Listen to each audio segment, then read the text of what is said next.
Orang yang menjilat sesamanya membentangkan jerat di depan kakinya. Hai, welcome back lagi ke channelku. Apa kabar sahabat-sahabatku? Aku doakan kita semua dalam keadaan baik, sehat, bahagia selalu. Oke, hari ini aku mau buat apa ya? Hari ini aku mau membuat lapis legit keju. Jadi ini buat Natal, buat Imlek, enak banget. Oke, kali ini aku sih pakainya kuning telur. Kita pakai gramasi aja dah ya. Jadi ada kuning telur 520 gram. Lebih bagus ditimbang. Dan ini ada gula halus. Gula halusnya 300 gram. Kalau mau lebih manis tambahkan sedikit lagi. Dan ini ada 45 gram susu kental manis. Dan ini ada tepung terigu pakai pro rendah 80 gram. Kemudian ada 16 gram susu bubuk. Ini dia bahan-bahannya. Yang tadi itu adalah bahan untuk adonan kuning telur. Dan sekarang kita mau buat adonan margarin atau adonan butternya. Di sini aku pakai mix ya antara butter dan juga margarin. Untuk butternya sendiri itu didinginkan dulu di chiller dan dipotong-potong blok-blok kecil. Ini akan membantu menstabilkan adonannya. Jadi dia nggak cepet mencair. Terus jangan tanya kalau ukuran sendok itu berapa. Untuk lapis legit itu aku nggak nyaranin hitungannya pakai sendok. Jadi untuk ini harus gramasi ya, lebih akurat. Nah ini untuk adonan kuning telurnya. Ini akan aku mixer juga untuk menghemat waktu. Jadi kuning telur dan gula halusnya dicampur dulu, di mix sampai dia mengembang. Untuk berapa lama ya tergantung dengan oven kita aja. Kalau nggak punya mixer. Kalau nggak punya dua mixer seperti ini, bisa di mix dulu adonan margarinnya atau adonan butternya. Karena itu akan lebih stabil. Baru nanti disisihkan, dilanjutkan adonan untuk kuning telurnya. Karena adonan kuning telur itu kurang bisa menunggu ya, tapi adonan butter itu bisa menunggu. Nah ini aku bantu supaya gulanya itu tercampur dulu. Lalu ini kita lanjutkan, kita mixer sampai dia putih, mengembang dan kental. Kalau ini kita pantau lagi. Ini juga harus sampai putih, mengembang. Nah, seperti ini. Berapa lama itu tergantung dengan mixer kita masing-masing. Ya bisa jadi sekitar 20 menit, 30 menit. Kalau pakai yang ini sih cepet banget. Oke, ini kan udah kelihatan beda kan. Tadi warnanya kuning, sekarang udah pucat dan mengembang. Jangan lupa di bagian poros tengahnya ini diturunkan dan dirapikan supaya nanti semua butter dan margarinnya itu betul-betul terkocok. Oke, seperti ini. Kecepatannya yang speednya tinggi. Nah, ini kan kelihatan juga ya, yang adonan telurnya juga sudah berubah dan dia wajib kental berjejak. Kalau menurut aku karena kuning telur ini aku pakai banyak, jadi nggak usah kita pakai SP. Nah, seperti ini. Kalau mau tahu kira-kira kuning telurnya itu dari berapa butir telur, itu lebih kurang sekitar 30 butir telur. Nah ini adonan butternya dimix dengan adonan telurnya. Jadi ini step by step aja, jangan sekalian semua dituangkan. Sedikit demi sedikit, lalu diaduk dengan metode aduk lipat ya. Sampai dia benar-benar tercampur. Hati-hati karena warna adonannya kan mirip. Sedikit lebih pucat aja adonan di kuning telurnya. Kalau sudah tinggal dimasukin tepungnya. Jangan lupa untuk tepungnya itu, apalagi kalau pakai susu bubuk itu wajib diayak. Karena kan lemaknya tinggi jadi suka menggumpal. Nah diaduk terus sampai benar-benar dia sudah menyatu. Kalau nggak menyatu bahaya, nanti dia akan bantet. Oke, seperti ini. Nah sekarang aku gunakan timbangan, aku timbang untuk layer pertamanya 100 gram. Nah ini ditata, untuk alas itu aku pakai baking paper, nggak dioles apa-apa. Kalau mau dipoles juga boleh ya, tapi nggak usah dipoles juga bisa. Kalau nggak pakai baking paper, bisa dipoles dengan margarin, kemudian ditaburin dengan tepung, itu juga bisa membantu. Nah sekarang masukin di rak bawah dulu, api bawah dulu, kurang lebih sekitar 10 menit. Nah untuk lapisan yang di bawah ini aku pakainya yang tanpa tepung ya. Aku mau tunjukkan nanti perbedaannya apa. Nah kalau sudah warnanya kecoklatan, udah 10 menit, baru ini digantikan ke rak tengah aja. Kemudian apinya diganti ke api atas saja. Untuk selanjutnya kita pakai api atas bawah nanti terakhir kita hidupkan kembali. Oke, ini dilihat aja, disesuaikan aja dengan oven masing-masing. Suhunya ini antara 200 sampai 250 derajat Celcius. Kalau misalnya udah terasa panas ovennya, tinggal diturunkan aja suhunya. Tapi jangan terlalu lama. Kunci untuk per layernya ini supaya nggak alot, itu panggangnya itu nggak boleh lama. Nggak boleh sampai melebihi 10 menit. Kalau udah lebih 10 menit itu wah itu pasti bakal alot. Yang terlalu kenyal gitu, alot ya, alot itu ya kenyal. Jadi ini tinggal dipantau, lihat ya suhunya seperti ini. Ini lebih kurang sekitar 7 menit. Karena kalau bisa triknya aku ini panasi dulu ovennya lama. Jadi nanti suhunya itu akan cepat panas. Jadi dia nggak sampai 10 menit per layernya udah jadi. Nah kira-kira seperti ini yang tanpa tepung. Yang tanpa tepung dia warnanya bakal seperti ini ya. Karena ini minyak semua, minyak dan telur. Ini oily banget. Jadi lapis legit ini banyak aja seleranya, itu beda-beda. Ada yang suka berminyak, ada yang suka lebih kering. Untuk versi kali ini aku buat yang versi berminyak. Oke, jadi ini loyangnya aku pakai 18 x 18 x 7. Ini triknya. Ini wajib ditekan-tekan, tapi tekannya yang lembut saja. Karena ini akan membantu meratakan meratakan layernya. Nah, kemudian ini layer keduanya aku pakai yang tadi sudah ditambahkan dengan tepung. Jadi layer pertama aku nggak pakai tepung, layer kedua aku pakai tepung. Nah ini untuk layer kedua ini aku timbang per layernya itu sekitar 84 gram. Kalau mau dibuat yang lebih tipis tinggal diatur aja, bisa 70 gram. Tapi itu pasti nanti hasil layernya itu akan lebih banyak. Nah seperti ini. Untuk sendoknya ini sengaja dilekukkan seperti ini supaya dia gampang saat kita meratakan adonannya. Karena loyangnya ini udah panas, jadi adonannya itu akan gampang diratakan ya. Jadi triknya itu tadi sebelum oven untuk lapisan yang pertama, loyangnya bisa dimasukkan ke dalam oven untuk dipanaskan dulu. Nah ini tinggal diratakan. Kalau mau digantikan dengan prune, tinggal diganti dengan prune aja. Untuk kali ini aku pakai yang keju. Nah seperti ini. Ini loyangnya nggak usah digeprek ya. Seperti ini aja langsung dimasukin ke dalam oven. Kalau digeprek itu nanti malah dia bisa menciut, malah dia bisa nggak rata.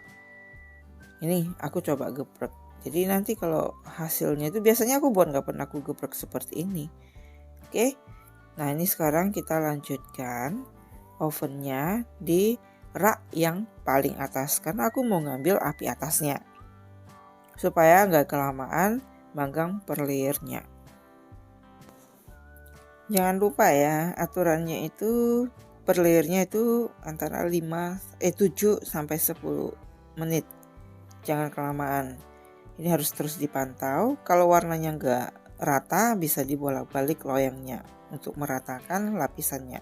Nah kalau ada yang beruntusan seperti ini itu bisa ditusuk dengan menggunakan tusuk gigi supaya nanti nggak bolong dan nggak mengganggu lapisan-lapisan di atasnya. Kemudian jangan lupa dipoles tipis-tipis dengan menggunakan butter atau menggunakan margarin. Kalau aku sih memilihnya menggunakan butter, jadi dia akan lebih wangi. Tipis-tipis aja, nggak usah terlalu banyak. Dan ini juga tahapan yang paling wajib. Ini harus ditekan-tekan, walaupun ditekan ringan, tapi ini sangat mempengaruhi. Jadi memang inilah alasan kenapa lapis legit itu dijual mahal. Karena memang prosesnya itu butuh kesabaran. Dan jangan lupa lagi, ini sudah ditimbang. Per layernya 84 gram. Lalu diratakan. Untuk menggunakan lapis legit yang prune itu setiap lapisan 3, 6, 9 dan seterusnya kita kasih prune-nya. Tapi kalau untuk yang keju itu juga tergantung banyaknya keju yang kita pakai. Kali ini aku sih pakainya cuma 240 gram cream cheese-nya, jadi nggak banyak. Jadi ini nggak semua lapisan atau nggak banyak lapisan yang akan aku kasih. Jadi aku akan kasih hanya untuk di lapisan yang menengah ke atas. Tapi itu nggak banyak, cuman 2 lapisan saja. Oke, ini sama, tinggal diratakan. Jadi bisa kalau untuk kejunya bisa dikasih di lapisan ke 5, ke 10. Kalau misalnya cuma 2 lapis itu bagusnya di lapisan ke-5 dan ke-10 atau lapisan ke-7 ke-14 seperti itu. Tapi tergantung dengan budgetnya aja ya. Nah, ini kalau sudah rata dimasukkan lagi ke dalam oven. Tuh. Aku kali ini sih biasanya aku nggak pernah geprek-geprek seperti ini ya. Kali ini aku coba geprek. Dan hasilnya memang beda kalau digeprek. Jadi nggak usah digeprek dah. Untuk adonannya sendiri yang sisa, ini sebelum dituangkan ke mangkok yang sudah kita mau buat untuk per layer, itu kita aduk dulu karena margarinnya atau butternya itu bisa mengendap di bagian bawah. Dan usahakan ini jauhkan dari oven ya, karena ini gampang mencairnya. Sebenarnya sisa adonan ini bisa disimpan di chiller saat sambil kita mengoven. Ya, seperti ini per layernya langsung kita lanjutkan lagi. Untuk prosesnya tetap sama, per layernya kalau ada yang beruntusan itu ditusuk-tusuk dan kemudian baru dipoles dengan butter tipis-tipis lalu ditekan-tekan. Lakukan step ini sampai adonannya selesai. Jadi rangkaiannya itu tetap cek ada beruntusan tidak, kemudian poles dengan butter, kemudian ditekan, lalu dituangkan dengan adonannya. Kemudian ini tandain arah loyangnya, diberikan cream cheese-nya. Jadi ini cream cheese-nya sebelumnya udah aku mixer, lalu aku pindahkan ke piping bag. Nah, seperti ini. Jadi ini mixernya itu kalau mau yang lebih lembut, mixernya agak lamaan aja sampai betul-betul cream cheese-nya itu lembut. Nah, seperti ini. Jadi untuk buat yang bentuk cheese-nya itu lebih kelihatan per bintiknya nanti saat kita potong, itu squid-nya seperti ini. Tapi kalau misalnya mau yang lebih tipis, berarti untuk cream cheese-nya di mixer sampai dia agak lembut, kemudian gunting piping bag-nya itu jangan terlalu gede seperti ini.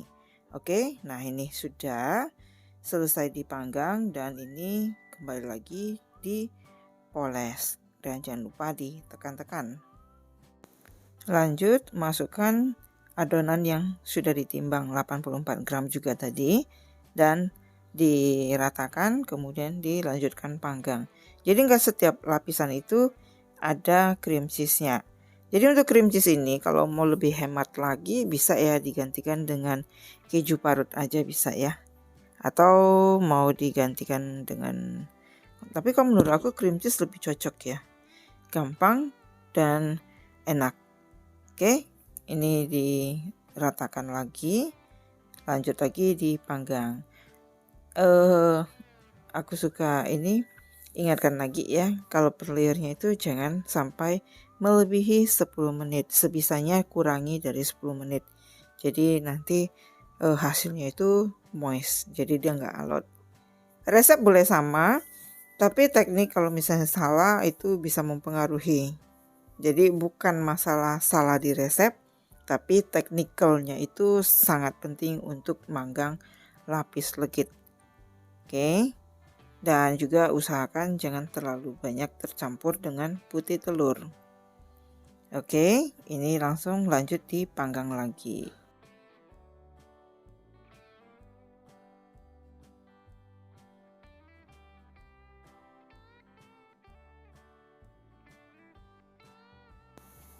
Jangan lupa adonannya bisa diaduk lagi, itu kelihatan ya. Jadi adonan butternya itu bisa berminyak seperti ini, tapi nggak apa-apa, diaduk dulu baru dituangkan ukuran per layernya. Jadi ini bisa ya, sebagian dituangkan ke mangkok yang lebih kecil, kemudian sisa adonannya ini supaya dia nggak mencair, itu bisa diakali masukkan ke chiller. Jangan di freezer, tapi di chiller. Mana tahu suhu ruangan yang terlalu panas, jadi adonan gampang meleleh ya. Jadi bisa diakali seperti itu. Nah kalau udah tercampur, baru nanti ditimbang per layernya. Jadi jauhkan dari sumber panas. Oven, di sekitar oven itu kan biasanya suka panas, jadi jangan didekatkan, agak jauhin. Oke, ini ditimbang 84 gram per layer. Untuk bagian atasnya itu harus diperhatikan ya, karena ini adalah kuncinya. Jadi untuk bagian atas itu harus semenarik mungkin. Jangan sampai dia gosong dan jangan sampai dia terlalu lama dipanggang. Oke, ya stepnya ini tetap sama urutannya. Lalu dituang, lalu diberikan topping cream cheese-nya. Untuk kali ini cream cheese-nya toppingnya aku kurang sedikit saja, mungkin tadi ada bagian yang taruh terlalu banyak. Lalu ini lanjut, setelah bagian atasnya udah nyoklat, diturunkan ke rak tengah, langsung dihidupkan api atas bawah, lanjutkan panggang kurang lebih sekitar 15 menit lagi. Oke, jadi tergantung dengan oven yang kita punya. Kembali lagi ya, selalu aku sampaikan, oven yang kita gunakan itu sangat berpengaruh besar. Oke, tetap dipantau ya, jangan dilepas. Be right back lagi setelah ini selesai.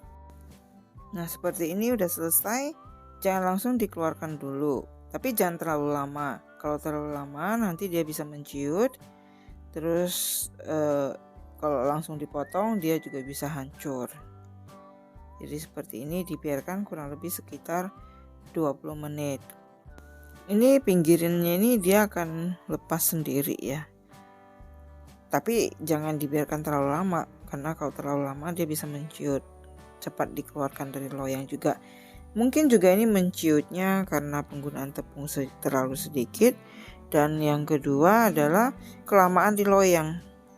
Jadi lebih bagus sekitar 20 menit udah mulai set, cepat dikeluarkan dari loyang. Atau juga pengaruh geprek ya, di tap-tap gitu. Biasanya aku buat nggak pernah aku tap-tap seperti itu. Karena ini nggak tahu aku kenapa aku tap-tapkan seperti itu. Hasilnya dia sedikit lebih menciut. Buat yang baru nemu channelku, jangan lupa di subscribe, klik tombol loncengnya. Siapa tahu ya yang aku sharekan boleh bermanfaat. Oke, ini udah aku potong. Dan hasilnya seperti ini per layernya. Jadi untuk bintik-bintik cheese-nya itu tergantung dengan piping bag yang kita gunting. Jadi makin lebar dia akan makin gede titiknya, makin kecil dan lembut dia akan makin kecil. Jadi layernya itu seperti ini. Ini yang bagian bawah ini ada yang gak ada tepungnya. Oke, seperti ini kira-kira penampakan layer per layernya. Oke, kelihatan ya bagian bawah itu akan lebih oily yang tanpa tepung. Yang di bagian atas itu yang dengan tepung dia akan tidak terlalu berminyak. Seperti ini. Tunggu aku di video aku selanjutnya. Dan akhir kata dari pertemuan kita kali ini, thank you for watching. Stay healthy, stay safe, and always be happy. Bye-bye.